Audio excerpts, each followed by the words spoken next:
आदान प्रदान किया गया। लेकिन बेहद महत्वपूर्ण रहा जो प्रधानमंत्री का ये दौरा है, शांति उस पूरे क्षेत्र में कायम करने के लिहाज से बेहद महत्वपूर्ण है। पहल बेहद महत्वपूर्ण रही है। मानवीय मदद, एग्रीकल्चर, फूड और कल्चरल कोऑपरेशन पर MOUs साइन हुए हैं, तो ये बेहद महत्वपूर्ण रहा है इस लिहाज से भी कि प्रधानमंत्री का यह दौरा यूक्रेन के बनने के बाद से, यूक्रेन के फॉर्मेशन के बाद से किसी भारतीय प्रधानमंत्री का पहला दौरा है। और ऐसे समय में जब यूक्रेन और रूस एक संघर्ष में उलझे हुए हैं, ये प्रतिनिधिमंडल स्तर की जो वार्ता है ये बेहद महत्वपूर्ण है। और जो प्रधानमंत्री का दौरा है इसको लेकर के बहुत जिसको कहते हैं कि दुनिया भर की निगाहें थी। और निश्चित तौर पर जो सारे मामले हैं जिनका हल एक दिन में कोई भी उम्मीद नहीं कर रहा था, लेकिन इस बात की उम्मीद ज़रूर की जा रही है कि धीरे धीरे करके इन तमाम मुद्दों पर आगे बढ़ा जा रहा है। और प्रधानमंत्री का ये जो दौरा था इससे शांति की तरफ एक स्टेप ज़रूर बढ़ने में मदद मिली है। और भारत यूक्रेन के बीच में तमाम जो समझौते हैं, MOUs हैं, उन पर दस्तखत हुए हैं। मानवीय मदद, एग्रीकल्चर, फूड और कल्चरल टाइज़ को लेकर के ये जो MOUs हैं वो साइन हुए हैं। मेडिसिन और ड्रग के लिए भी MOU साइन हुआ है।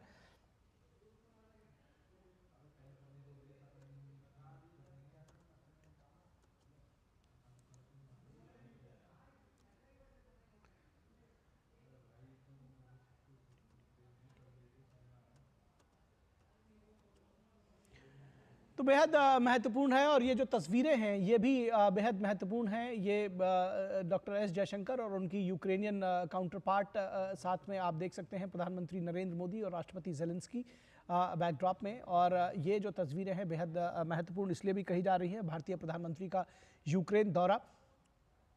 और ये इस बात को साफ तौर पर समझा जा सकता है कि किस तरह से पूरी दुनिया, क्योंकि अब जिस तरह का ग्लोबल वर्ल्ड है उसमें जब कहा जाता है तो पूरी दुनिया किसी भी युद्ध से सीधे तौर पर परोक्ष या अपरोक्ष रूप से जुड़ी होती है। और जब हम कहते हैं कि भारत ग्लोबल साउथ की आवाज़ बनकर उभरा है, तो तमाम वो छोटे मुल्क, तमाम वो गरीब मुल्क जो अपनी आवाज़ यहाँ किसी एक बड़े फोरम पर नहीं रख सकते, भारत उनकी आवाज़ बनकर उभरा है। और तमाम वो सारे मुल्क, पूरी दुनिया इस युद्ध से प्रभावित हुई है।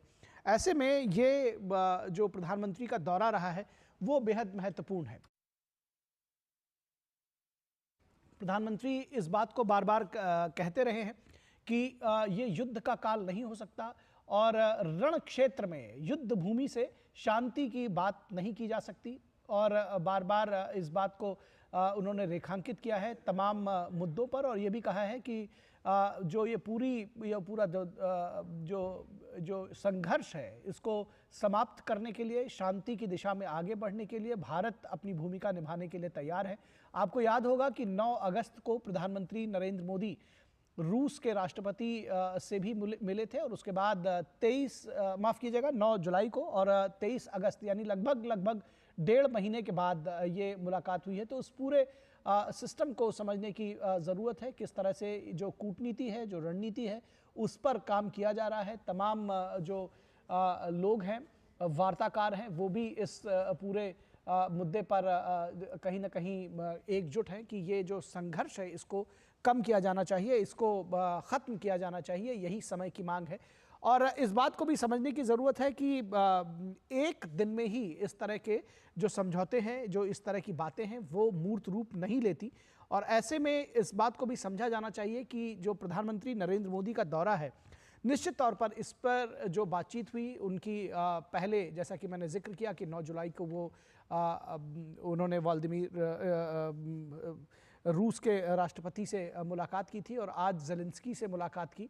तो ये जो दौरा है इन दोनों के तनाव को किसी तरह से डिसेमिनेट करने के लिए, उसको कम करने के लिए, शांति की तरफ आगे बढ़ने के लिए एक काम करेगा।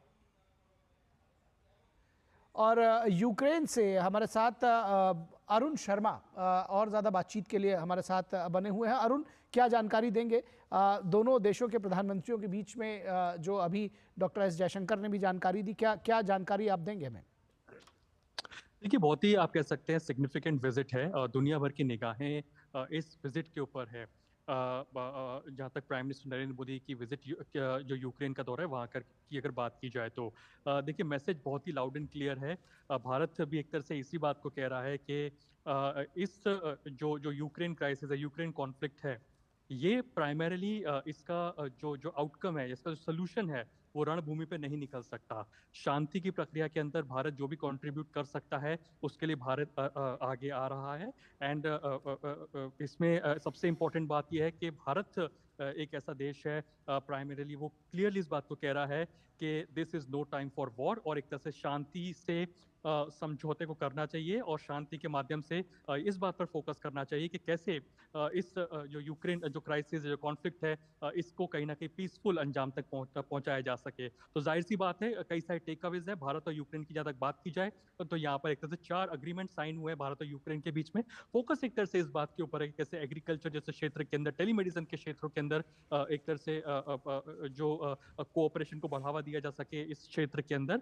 और इंटरेस्टिंगली हम इस बात को जानते हैं कि भारत हमेशा एक तरह से इस बात की भी वकालत करता रहा है कि कैसे जल्द से जल्द इस यूक्रेन कॉन्फ्लिक्ट का एक तरह से अंत हो और शांति के माध्यम से कैसे एक तरह से जो ये कॉन्फ्लिक्ट चल रहा है वो खत्म हो सके। और भारत जो भी कुछ कोऑपरेट कर सकता है तमाम स्टेक होल्डर्स के साथ में शांति की जो प्रक्रिया है उसको बढ़ावा देने के लिए, तो उस पर भारत योगदान के लिए तैयार है। तो जाहिर सी बात है काफी इंपॉर्टेंट विजिट कही जाएगी प्राइम मिनिस्टर नरेंद्र मोदी की जो यूक्रेन को लेकर के यहाँ पर अभी हो रही है।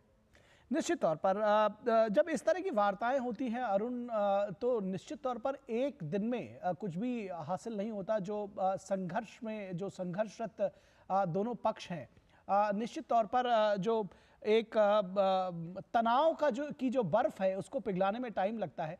और अगर इसको ऐसे समझा जाए कि एक एक स्टेप फॉरवर्ड बढ़ते हैं ऐसे तमाम मुद्दों पर, उस लिहाज से प्रधानमंत्री की ये यात्रा सकारात्मक और इसको महत्वपूर्ण मानेंगे आप? कैसे कहें, देखेंगे इसको?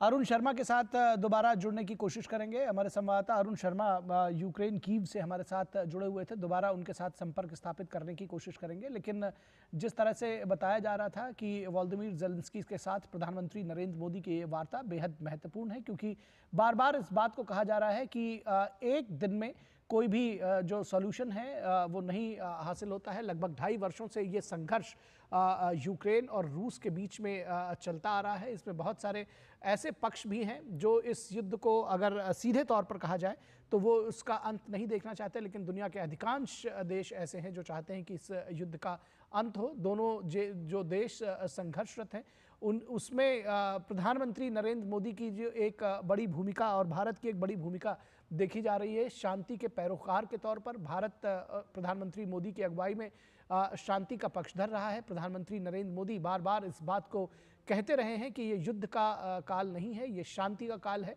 और अभी कल उन्होंने पोलैंड में एक बार फिर इस बात को दोहराया है कि युद्ध क्षेत्र से शांति की बात नहीं की जा सकती। डायलॉग एंड डिप्लोमेसी वो बेहद ज़रूरी है। संवाद और कूटनीति से ही कोई भी हल निकाला जा सकता है। प्रधानमंत्री ने आज एक बार फिर इस बात को कीव में भी रीटरेट किया है। और इस बात को ऐसे भी समझने की ज़रूरत है कि जो एक तरह से तनाव की जो बर्फ़ है वो एक दिन में नहीं पिघलती, और ऐसे में बार बार इसके लिए जो प्रयास हैं वो जारी रखे जाएंगे। और एक एक वार्ता, एक एक बातचीत जो होती है